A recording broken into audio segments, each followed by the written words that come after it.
Praise the Lord. என் அன்பு சகோதர சகோதரிகளே, உலகமெங்கும் பார்த்து கொண்டிருக்கிற என் அன்பு தமிழ் கிறிஸ்தவ சொந்தங்களே, உங்களோடு கூட இந்த புதன்கிழமை மாலை வேளையில் நம்முடைய கர்த்தரின் தோட்டம் ஜெப மையத்திலிருந்து பேசுவதில் பெருமகிழ்ச்சி அடைகிறேன்.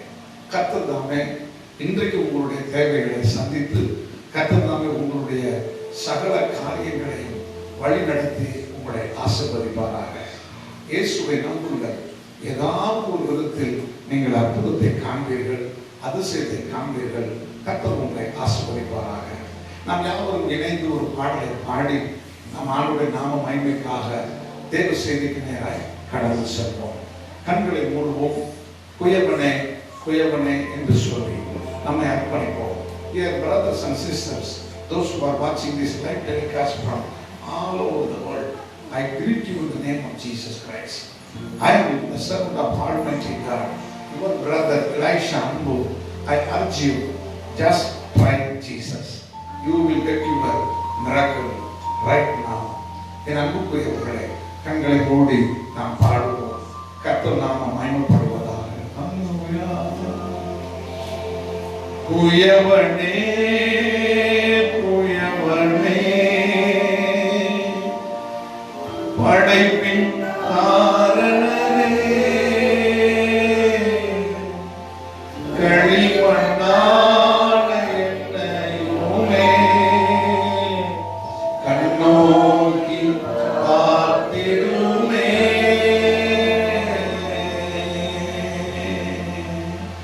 ஹல்லேலூயா ஹல்லேலூயா. சேர்ந்து வசனம் வாசிக்கிறோம்.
எங்களோடு இடைப்படுவீராக.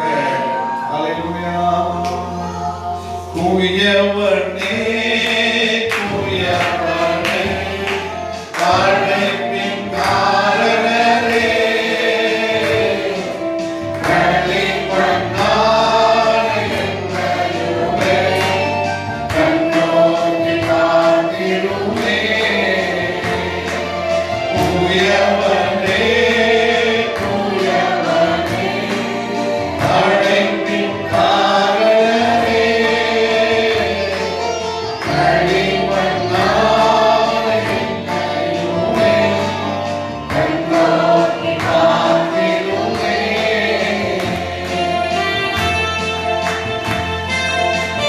Dear God, you are my Father. I am just clay. I surrender myself unto you. Lord, mold me according to your will. என்னை உடைய சித்தம் போல் வணைங்க.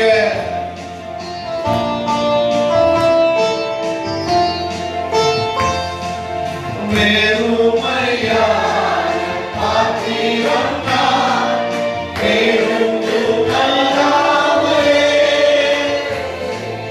நிரம்பி வழியும் பாத்திரமா இளங்க செய்யும் வெறுமையான பாத்திரமா வெறுத்து தள்ளாமலே நிரம்பி வழியும் பாத்திரமா இளங்க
நாமத்தில் பிதாவே.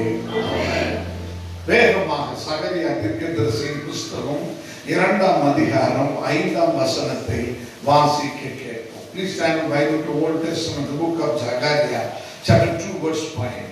நீங்கள் எகிப்திலிருந்து புறப்படுகிற போது தவறான வசனத்தை வாசிக்கிறீர்கள். 2:5 சகரியா, நான் அதற்கு சுற்றிலும் அக்கினி மதிலாக இருந்தேன், அதன் நடுவிலே மகிமையாக இருப்பேன் என்று கர்த்தர் சொல்கிறார்.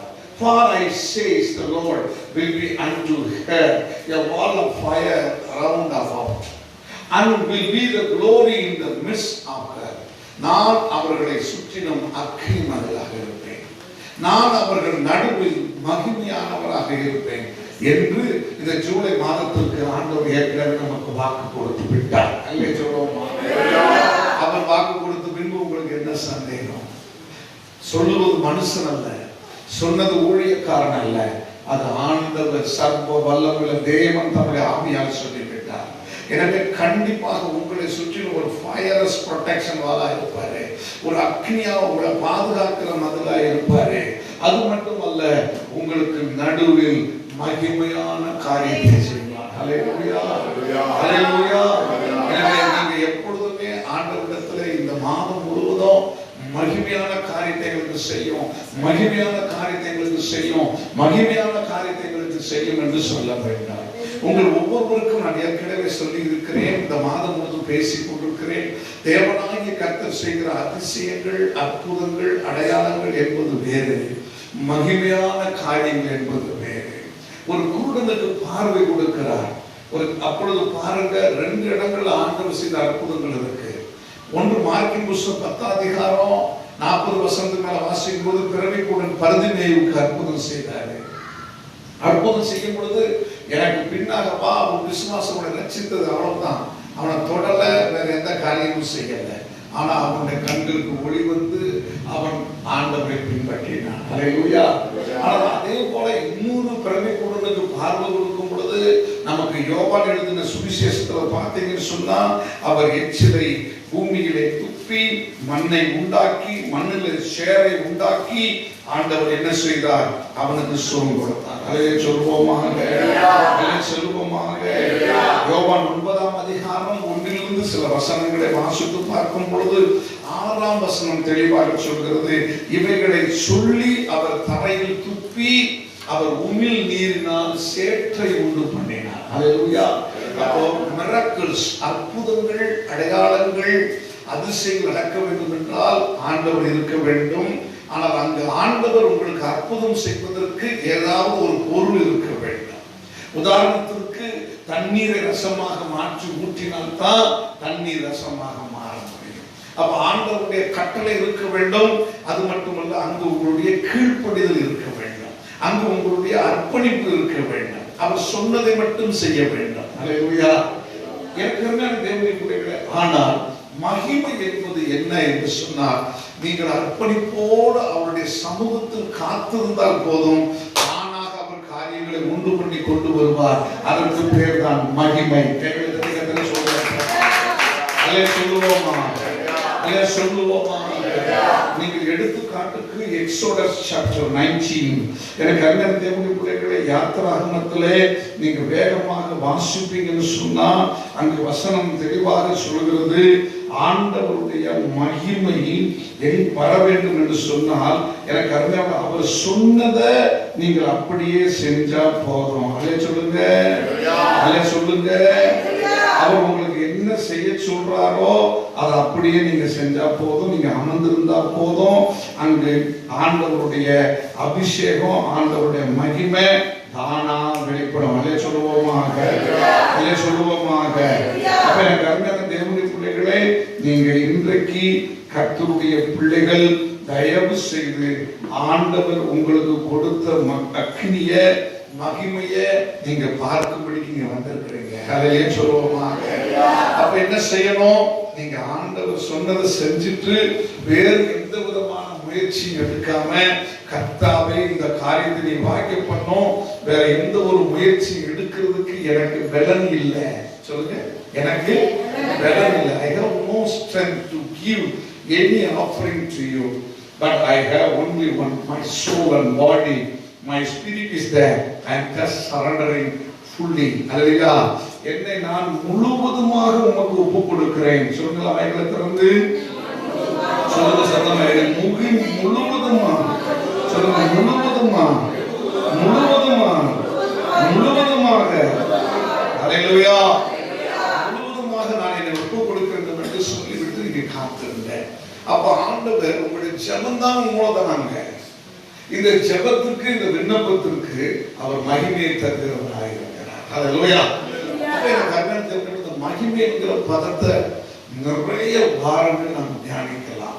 ஆனா இன்றைக்கு குறிப்பாக ஆண்டவர் உங்கள் ஒவ்வொருவருக்கும் இயற்கைக்கு மேற்பட்ட காரியம் அவருடைய ஆவியினாலும் அவருடைய வார்த்தையினாலும் உண்டானா மட்டும்தான் இந்த பேண்டமிக் டைம்ல, இந்த பேரிடர் நிகழ்வு காலத்துல தொழில் செய்ய முடியும், நீங்க வீடுகளை கட்ட முடியும், வருமானத்தை செய்ய முடியும். இல்லை என்றால் எதுவுமே முடியாது. என்னுடைய திறமையினால் எதையும் நான் செய்து விடுவேன் என்று நீங்கள் நினைத்து சொன்னால் ஒன்றுமே நடக்காது. கர்த்தர் உன் வீட்டை கட்டாராகி கர்த்தருடைய பிரயாசம் விருதா. எனக்கு அறிந்தபடி நீங்க செங்கல் அடிக்கலாம், மண் அடிக்கலாம், சிமெண்ட்டை வாங்கலாம், கம்பியை வாங்கலாம், கான்ட்ராக்டர் கொத்தனார்கிட்ட பேசலாம்.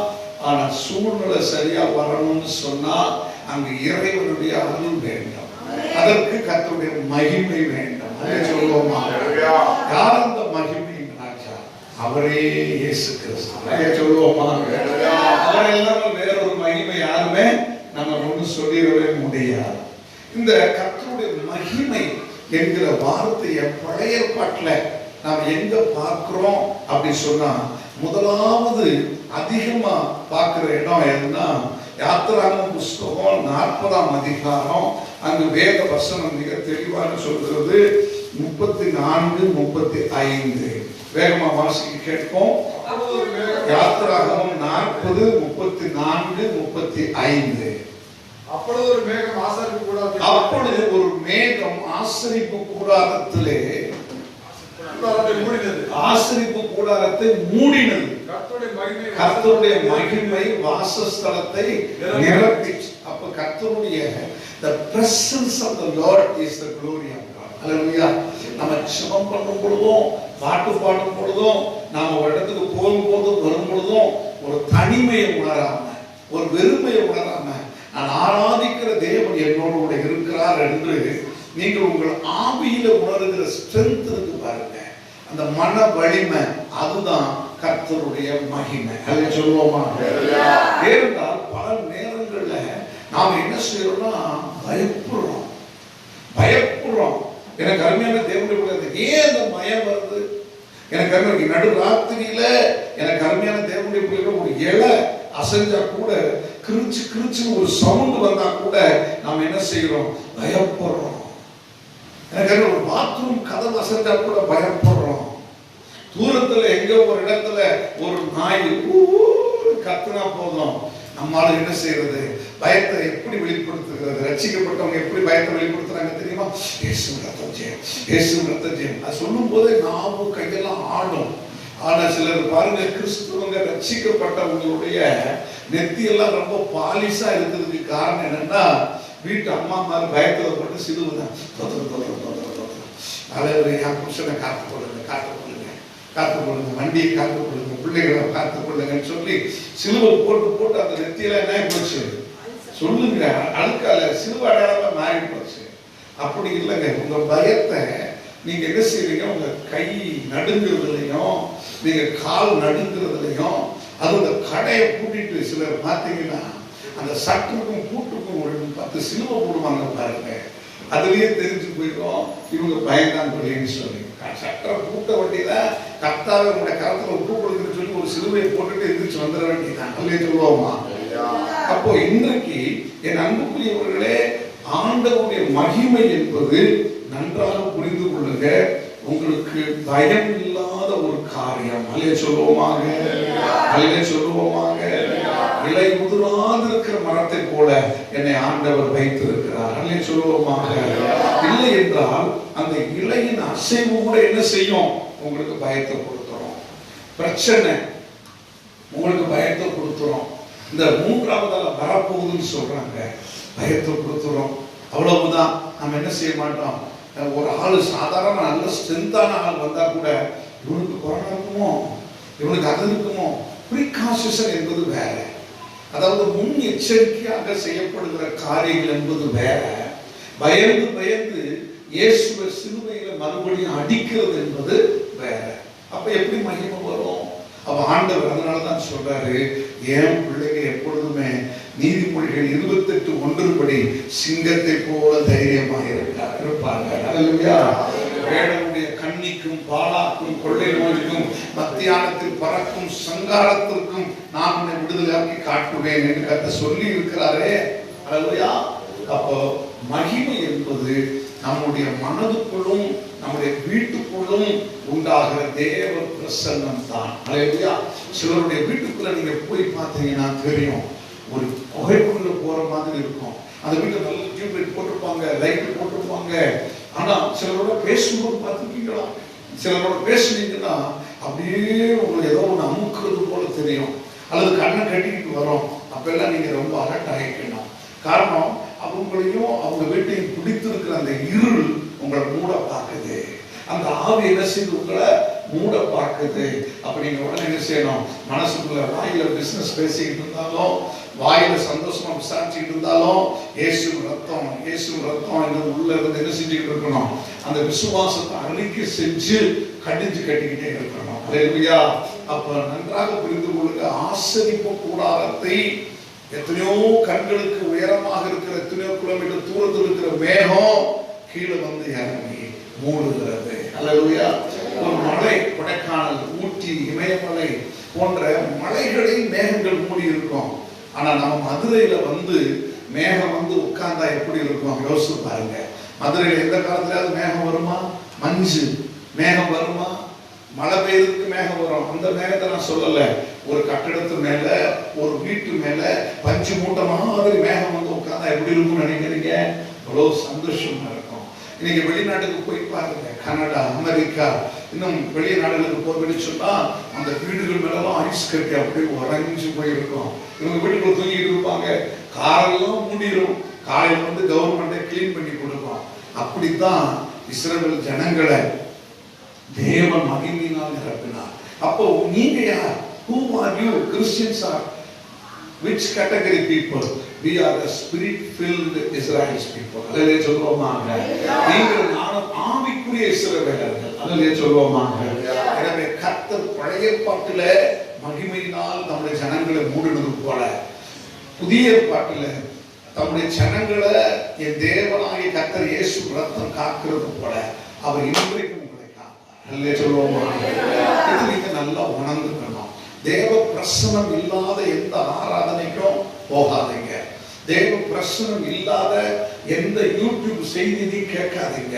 எனக்கு தேவ பிரசனம் இல்லாத எந்த கிறிஸ்தவ பாட்டையும் கூட உங்க வீட்டுல போடாதீங்க. மியூசிக் நல்லா இருக்குன்னு போடாதீங்க. அதுல பிரசனம் இருக்கான்னு பாருங்க. ஒரு முறை அந்த பாட்டை கேட்டு பாருங்க. அதுல உங்க மனசுக்கு தெரியும் இது நல்லா இருக்கு அப்படின்னு. அப்படி இருந்தா மட்டும் போடுங்க, இல்லைன்னா போடாதீங்க. ஒவ்வொரு விதத்திலும் மகிமையை கெடுப்பதற்கு தான் சாத்தான் முயற்சி செய்வான். The Satan will try to steal the glory of God. Now, he cannot create anything. He cannot give anything to people, but he is always give the image of God to steal the glory of God. அதிலே சொல்லுவோமாக, நான் தான் கடவுள், நான் தான் தெய்வம், நான் சொல்றதான் சரி, நான் சொல்ற உபதேசம் தான் சரி என்று சொல்லி எப்பொழுதுமே உங்களுக்கும் ஆண்டவருக்கும் இடையில் இருக்கிற அந்த மகிமையை திருடுறதுதான் பிசாசோட வேலை. அதுக்கு மட்டும் எச்சரிக்கையாக இருக்கணும். அதுவே சொல்லுவோமாக. அப்ப இன்றைக்கு தேவ பிரசன்னம் இல்லாமல் இருக்கிறீர்களா? உடனே உங்களை ஒப்புக் கொடுங்க. உடனே உங்களை சரண்டர் பண்ணி என் பாவத்தை மன்னிங்க ஆண்டவரே. நான் பெயருக்கு கிறிஸ்தவனா இருக்க விரும்பல ஆண்டவரே. எனக்கும் உமக்கு ஏதோ ஒரு கேப் இருக்கிற மாதிரி தெரியுது ஆண்டவரே. என்னை நீங்க என்ன செய்யுங்க, என்னை சரிப்படுத்துங்க. அல்லேலூயா. இது ஒரு கணவன் மனைவி உறவு போல. அல்லேலூயா சொல்லுவோமாக. சொல்லி கணவன் மனைவி உறவு போல. புருஷன் தான் வீட்டுல இருப்பாரு, ஆனா அவரோட பேசாம எப்ப பார்த்தாலும் 8 மணிக்கு வெளியே போயிட்டு நைட் 12 மணிக்கு வந்துட்டு மிஷின் மாதிரி ஓடிட்டு இருந்தாருன்னா இந்த அம்மா எப்படி இருப்பாங்க? இந்த வீட்டுக்கு நான் வேலைக்காரி போல இருக்கு, வர்றாரு போறாரு படுக்கிறாரு, ஒரு பொண்ணை அவரு சொல்றாரா, வீரோட தூக்கி போடுறாரு, வேற ஏதாவது வாங்கிக்கிறாரு. அதுக்கு பதிலா எவ்வளோ கஷ்டப்பட்டு அந்த கணவர் வந்தாலும், என்னம்மா சாப்பிட்டியாம்மா, நீ பிள்ளைகளை சரியா கவனிச்சியாம்மா, சரிம்மா எனக்கு கொஞ்சம் டயர்டா இருக்குமா, நான் தூங்கிட்டு காலைல வெள்ளனா போகணுமா அப்படி சொல்லி 2 வார்த்தை அன்பா பேசினா அந்த அம்மாவுக்கு எப்படி ஆயிடும், சும்மா அப்படியே ஒரு சூப்பர் டானி கொடுத்த மாதிரி. கல்லையே சொல்லுவோமா, தினந்தோறும் கார்ல வந்து ஒரு ஜோடி இறங்குவாங்க. ஆனா அப்ப பார்த்திருக்கேன் 3 வருவாங்க. இன்னைக்கு பைக்ல வந்து அந்த ஜோடி இறங்குனாங்க. நான் கண்ணாடி வழியை பார்த்துக்கிட்டு இருந்தேன். அந்த ஜோடி இறங்கும் போது பார்த்தீங்கன்னா அந்த தங்கச்சி முகத்துல என்ன சிரிப்பு தெரியுமா.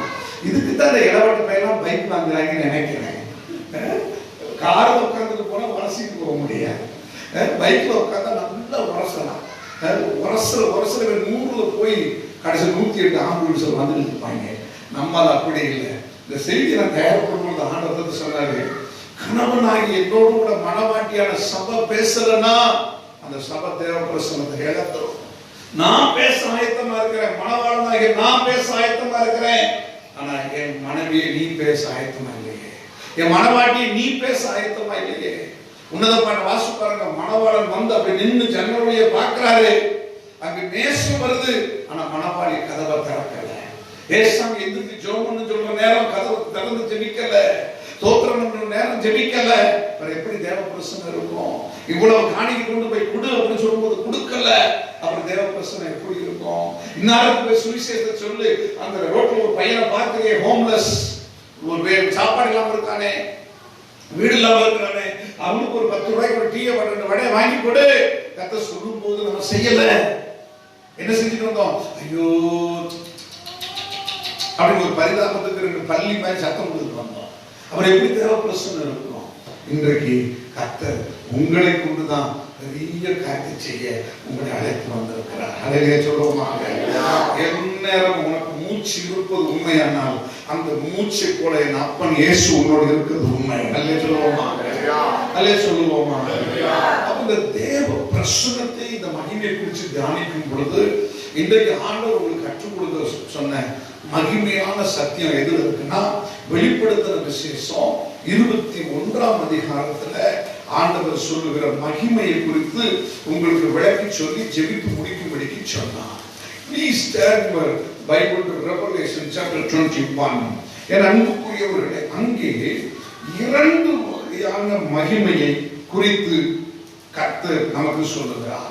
எனக்கு அருமையானவர்களை வாசிக்க கேட்போமா? வெளிப்படுத்தின விசேஷம் 21, 26. 21, 26. உலகத்தாருடைய மகிமையும் கனத்தையும் அதற்குள்ளே கொண்டு வருவார்கள். அடுத்து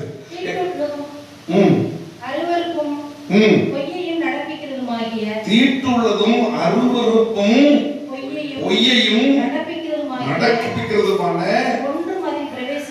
ஒன்றும் அதில் பிரவேசிப்பதில்லை. அல்லேலூயா சொல்லுவோமா? அதுக்கு முந்தின வசனம் அதே வெளிப்படுத்தின விசேஷம் 21, 24 என்ன சொல்லுது பாருங்க. 21, 24 12 வாசல்களும் 12 முத்துகள் இல்ல, ரட்சிக்கப்படுகிற ஜனங்கள் அதன் வெளிச்சத்திலே நடப்பார்கள். அது வெளிச்சத்திலே நடப்பார்கள். பூமியின் ராஜாக்கள் தங்கள் மகிமையும் கனத்தையும் அதற்குள்ளே கொண்டு வருவார்கள். அவர் நன்றாக புரிந்து கொள்ளுங்க. வெளிப்படுத்தின விசேஷம் 21 3 வகையான மகிமையை குறித்து கர்த்தர் சொல்லிக் கொடுக்கிறார்.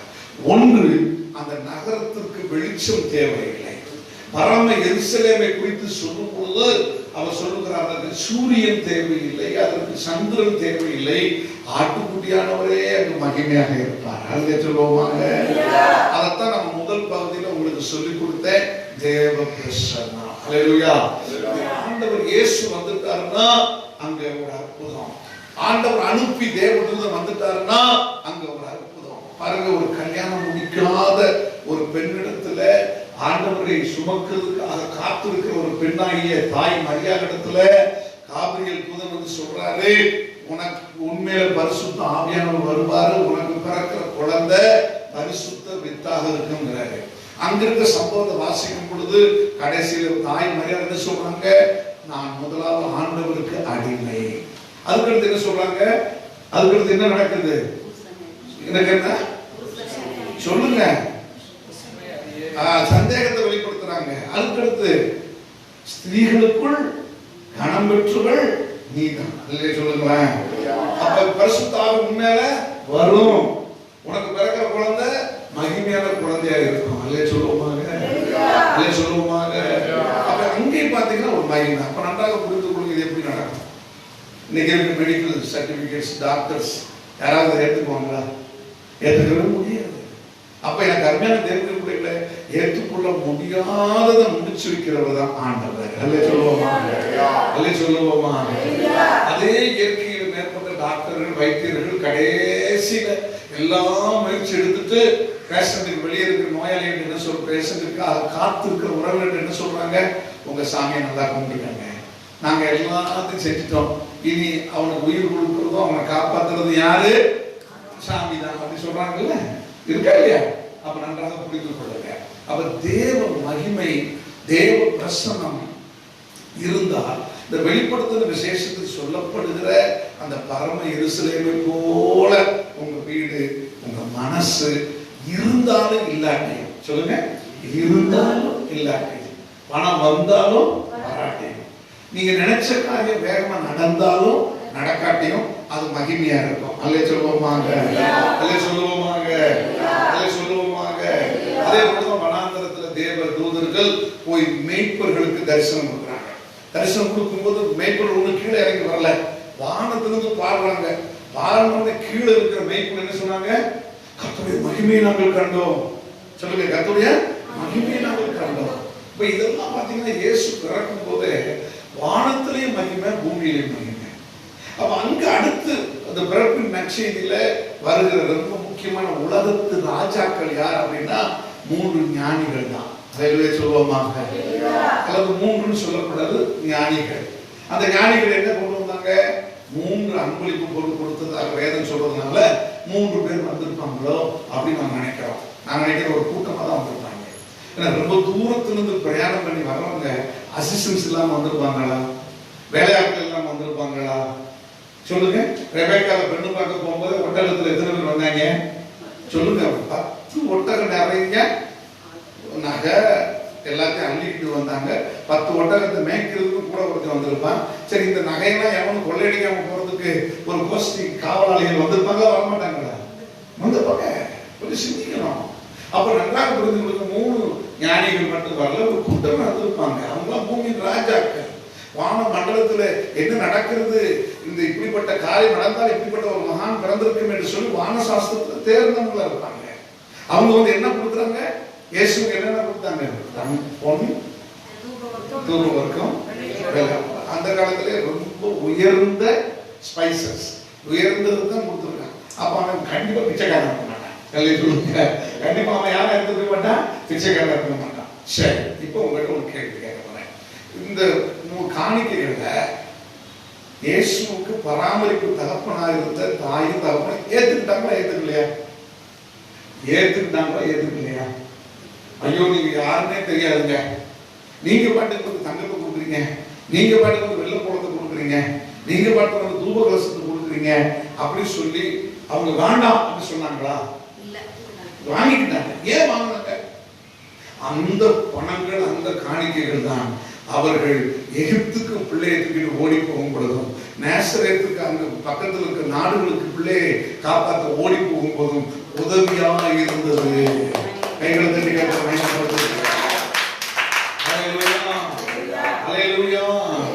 இனி வரப்போகிற காலங்களில் எல்லாம் நன்றாக புரிந்து கொள்ளுங்க. பூமியின் ராஜாக்கள் உனக்கு மகிமையை கொண்டு வருவார்கள், பூமியின் அதிபதிகள் உனக்கு மகிமையை கொண்டு வருவார்கள். அதிலே சொல்லுவோமாக, ஆண்டவர் நினைச்சா யாரை கொண்டுனாலும் உங்களை போஷிக்க முடியும், உங்களை ஆசீர்வதிக்க முடியும். அதிலே சொல்லுங்க. இங்க பாருங்க, 2 மக்கள், ஒன்று ரட்சிக்கப்படுகிற ஜனங்கள் வெளிச்சத்தில் நடப்பார்கள், பூமியின் ராஜாக்கள் தங்கள் மகிமையை கொண்டு வருவார்கள். எனக்கு அடுத்து 26ஆம் வசனம் சொல்கிறது, உலகத்தானுடைய மகிமையின் கணக்கும் அதற்குள்ளே கொண்டு வரப்படும். அதிலே சொல்லுவோமாக.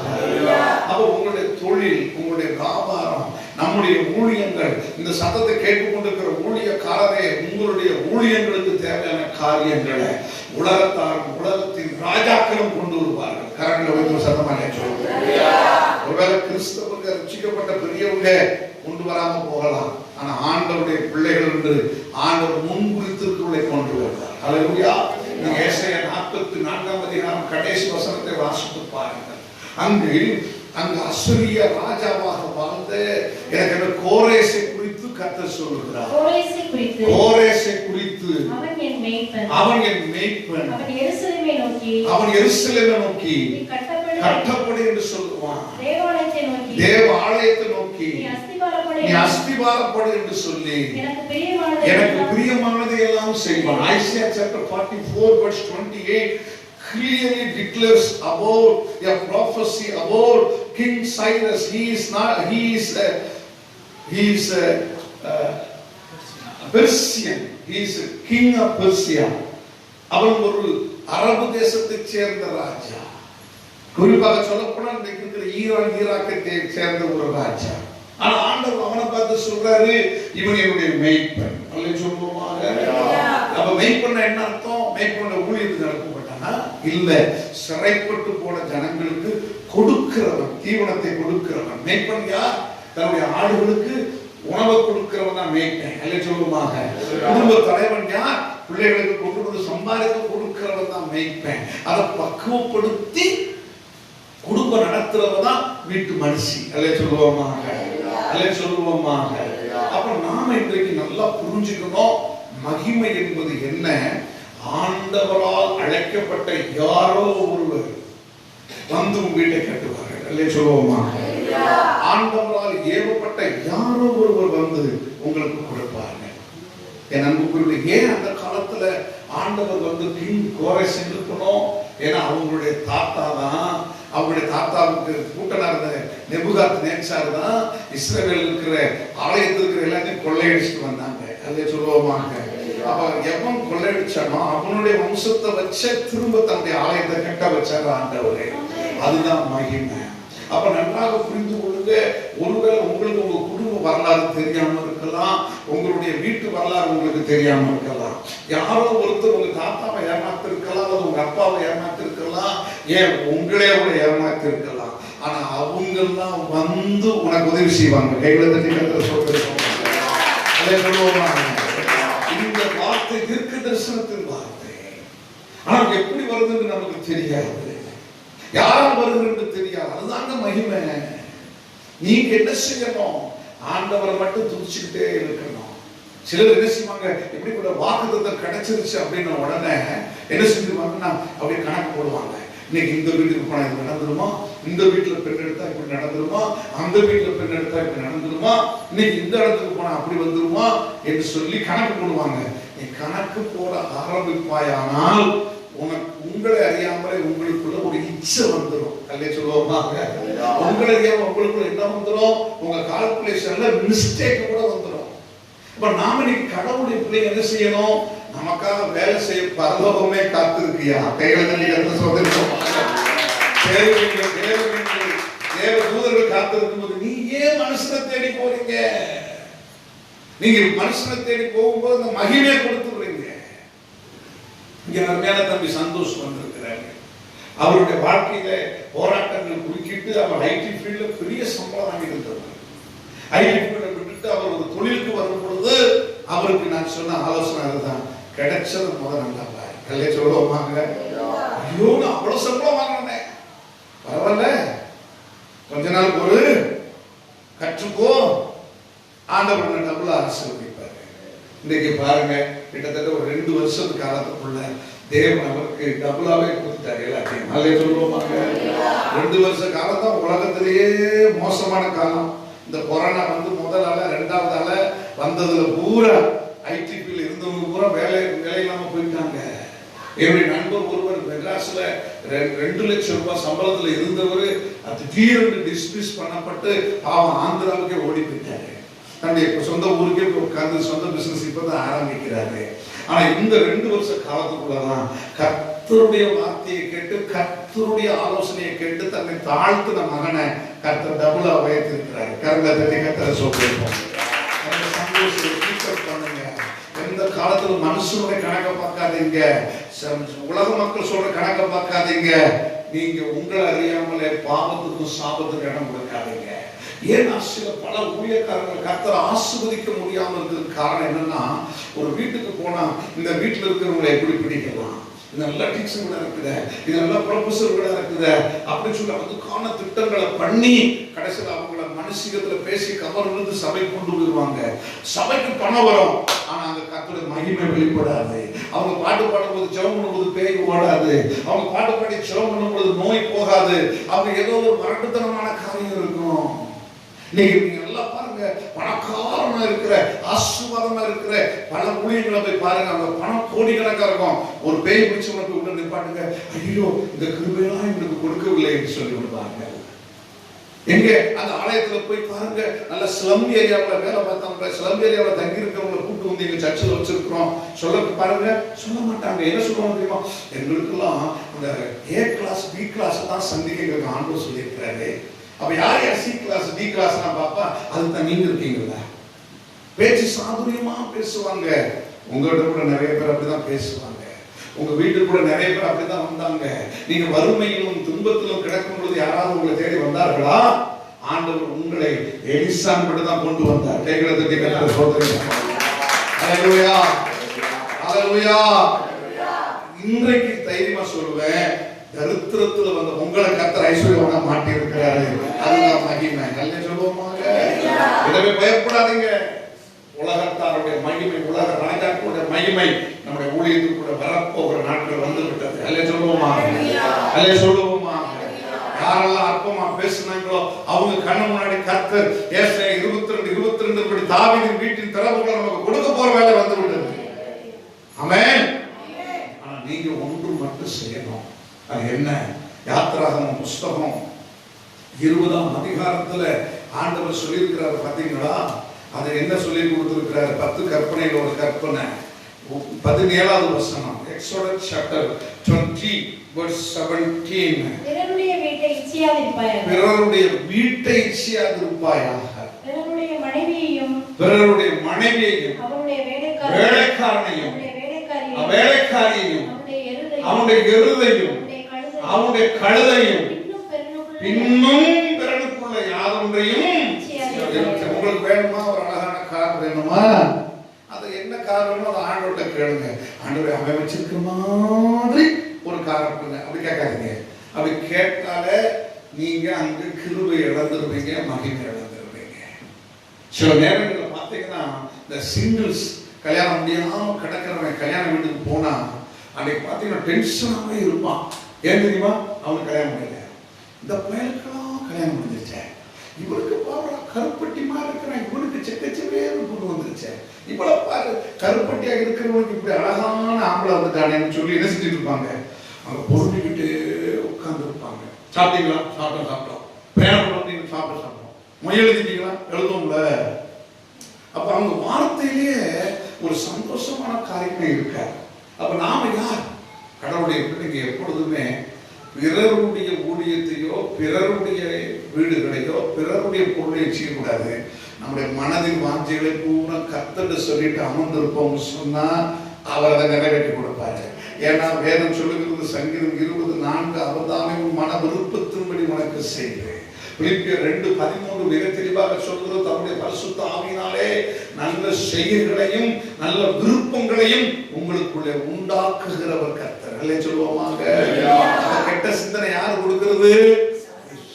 சாத்தான், உலகத்தினால. அதனாலதான் 10 கற்பனைகளில ஒரு கற்பனையாக இந்த இச்சைங்கிற காரியத்தை அங்கு ஆண்டவர் இஸ்ரவேல் மக்களுக்கு சொன்னாரு. அதே ஆண்டவர் உங்களுக்கும் சொல்றாரு. அல்லே சொல்லுவோமாக. மகிமை வரும், தானா வரட்டும், ஆனா நீ ஆசைப்படக்கூடாது. அல்லே சொல்லுவோமாக. இதற்கு ஒரு நல்ல உதாரணம் யார் என்றால் 2 ராஜாக்களின் புஸ்தகம் 5ஆம் அதிகாரம் 16ஆம் வசனம். 2 ராஜாக்கள் 5:16 ஒரு அருமையான ஊழியக்காரனை குறித்து நாம் பார்க்க முடியும். அதற்கு அவன் நான் வாங்குகிறதில்லை, கர்த்தருக்கு முன்பாக அவருடைய ஜீவனை கொண்டு சொல்கிறேன். கர்த்தருக்கு முன்பாக அவருடைய ஜீவனை கொண்டு சொல்கிறேன். நல்ல சொல்லுவோமாக. நல்ல சொல்லுவோமாக. எனக்கு எத்தனை குடும்பம், எத்தனை வீடு, எனக்கு நல்ல 10 தலைமுறைக்கு சொத்து சேர்த்துட்டேயா, அதனால வியாபாரத்தை நான் என் தம்பியிட கொடுத்துறேன், என் மகன் கொடுத்துறேன், இனி நான் ஆண்டவருக்கு உண்மையா இருக்குன்னு சொல்றவங்க எத்தனை பேரு? கடைசி வரைக்கும் கொல்லாப்பட்டியில உட்கார்ந்து உட்கார்ந்து உட்கார்ந்து கடைசியில் அந்த பைல்ஸ்ன்னு சொல்லுவாங்க ஒரு வியாதி, மூளை வியாதி. அது வந்த பிறகுதான் கடையில உட்கார முடியல, அதனால மகன்கிட்ட உட்கார வச்சுட்டேன்னு சொல்லுவாங்க. எனக்கு நீ நான் அந்த கூட்டம் கிடையாது. ஒரு குறிப்பிட்ட அளவு திருப்தி ஆசீர்வாதம் வந்துருச்சா தூக்கி எல்லாத்தையும் ஹேண்ட் ஓவர் பிள்ளைகள்டையும் பேர பிள்ளைகள்டையும் கொடுத்துட்டு கர்த்தருடைய ஊழியத்தை செய்ய வந்துடணும். கரங்களை தட்டி கர்த்தரை சோதரிக்கணும். எத்தனை பேர் ஆயத்தம்? எத்தனை பேர் ஆயத்தம்? போதும் என்கிற மனதோடு கூடிய தேவ பக்தியே எத்தனை முதலாளி வந்து சொல்லுங்க பார்க்கலாம். எத்தனை ஊழியக்காரங்க வந்து சொல்லுங்க, பணக்காரன் ஆயிட்டாங்கயா, போதுங்க ஏப்பா விடுங்கப்பா, இனி நீங்க பிள்ளைகள் பாருங்கப்பா, நான் ஆண்டவர்கிட்ட போய் நல்ல தவமா இருக்கு போறேன். எத்தனை பேர் வந்துட்டோம் சொல்லுங்க? கிடையவே கிடையாது. அப்ப பக்தியில் என்ன இருக்கு? அப்ப நீங்க உண்டாகிற ஊழியத்தில் என்ன இருக்கு? அப்ப there should be some difference between mature people and unmature people. தேவனுடைய பணியை செய்கிற தேவ பிள்ளைகளுக்கு ஒரு குறிப்பிட்ட அளவு ஒரு வளர்ச்சி வந்துருச்சுன்னா அதுக்கு ஏனோக்க போல தேவனுடைய சஞ்சரிக்க போயிடணும். அல்லே சொல்லுவோமாக, அல்லே சொல்லுவோமாக. இன்னைக்கு வரைக்கும் நீங்க ஒரு 25 வருஷம் 35 வருஷம் கிறிஸ்டியன் ஆயிட்டீங்களா? 2 தலைமுறை 3 தலைமுறை கிறிஸ்டியன் ஆயிட்டீங்களா?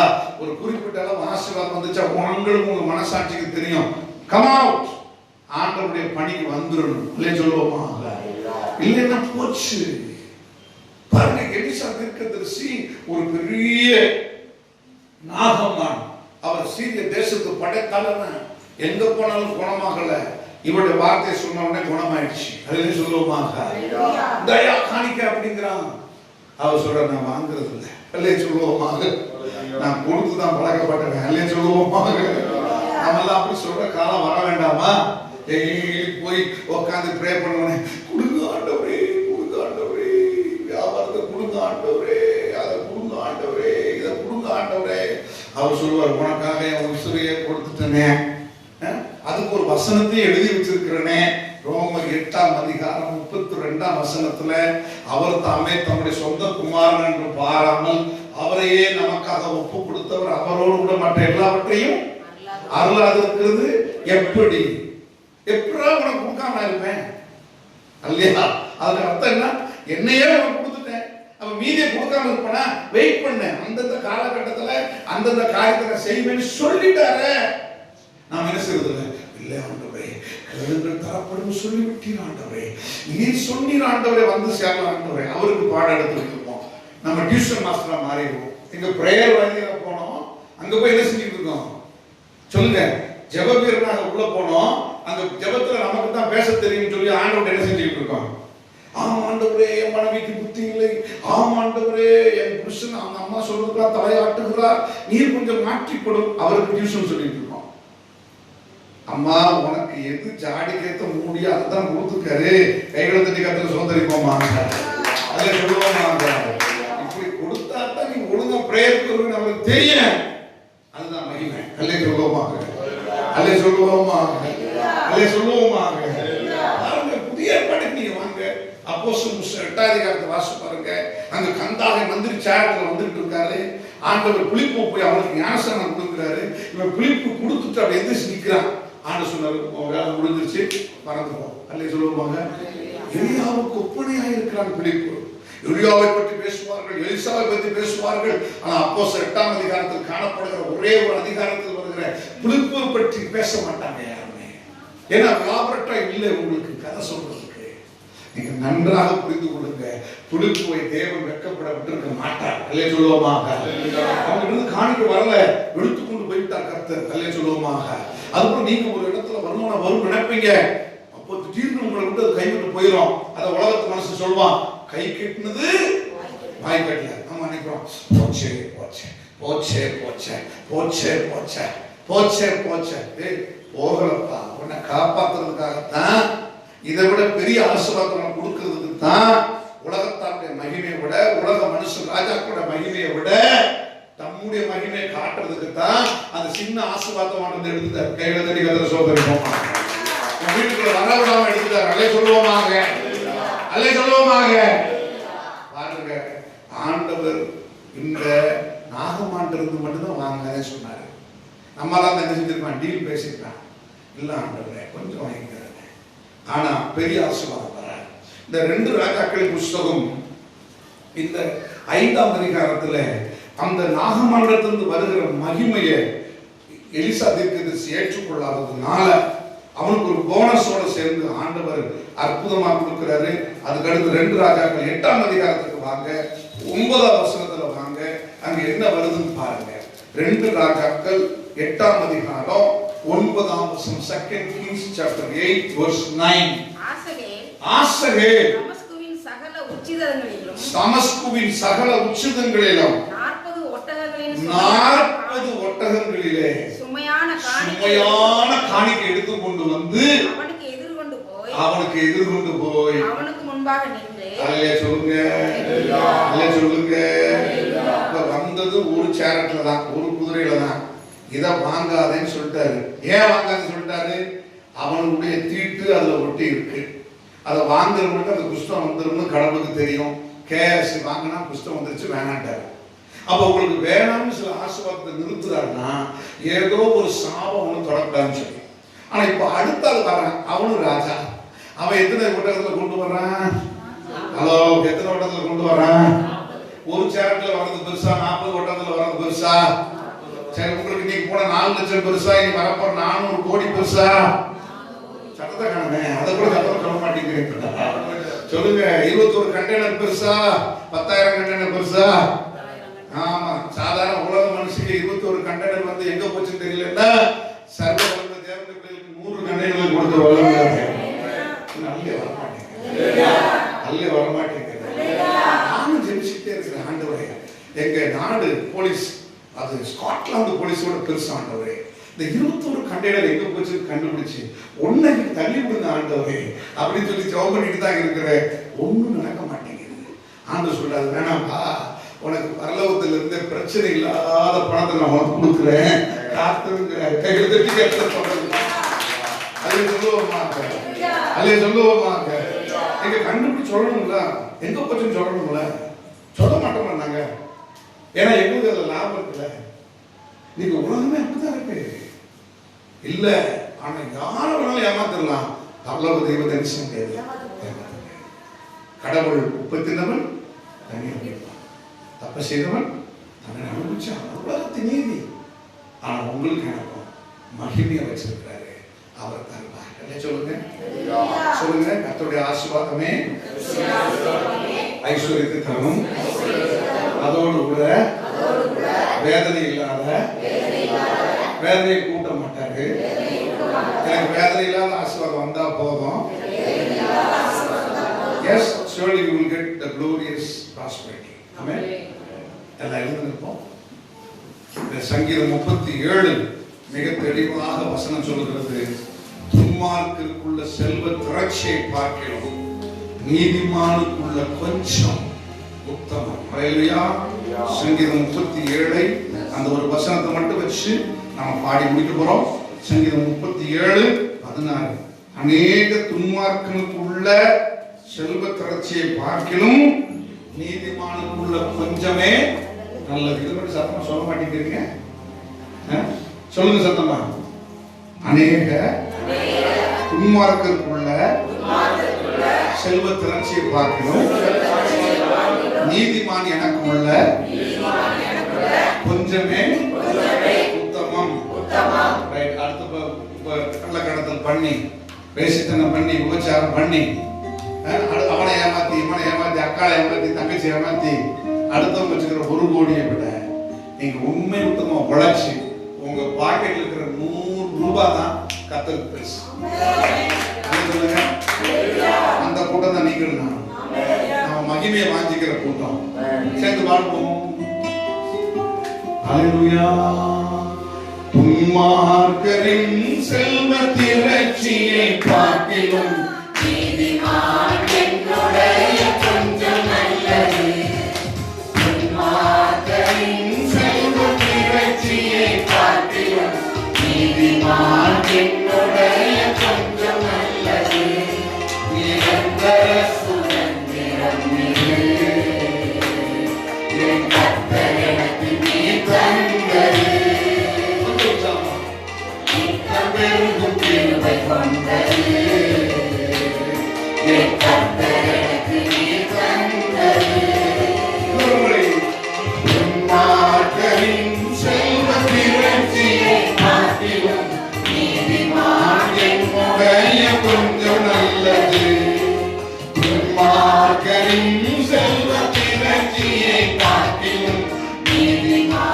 என்னுடைய கொஞ்சம் நல்லது நிரந்தர சுதந்திரம் நீரே. என் கர்த்தர் எனக்கு நீர் தந்தது நித்த பெருகும் கிருபை கொண்டது. என் கர்த்தர் எனக்கு நீர் தந்தது. ஏசையா ஏசையா ஏசையா என் நீதி நீர்தானையா. ஏசையா ஏசையா ஏசையா என் நீதி நீர்தானையா. ஏதோ வாசிக்கேனும் நீர்தானையா. எங்கள் நீதி தெய்வம் நீர்தானையா. ஏதோ வாசிக்கேனும் நீர்தானையா.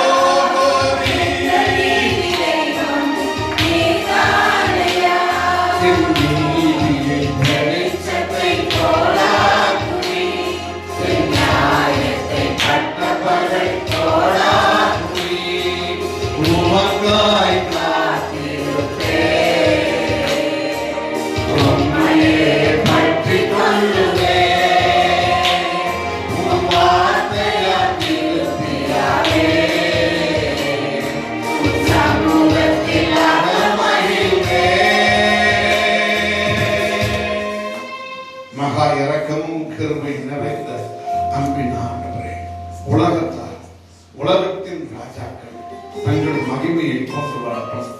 ஒருபோதும் எங்கள் கண்கள் உம்முடைய மகிமையை தவிர வேறொன்றையும் நோக்கி பார்க்காத சுவாமி.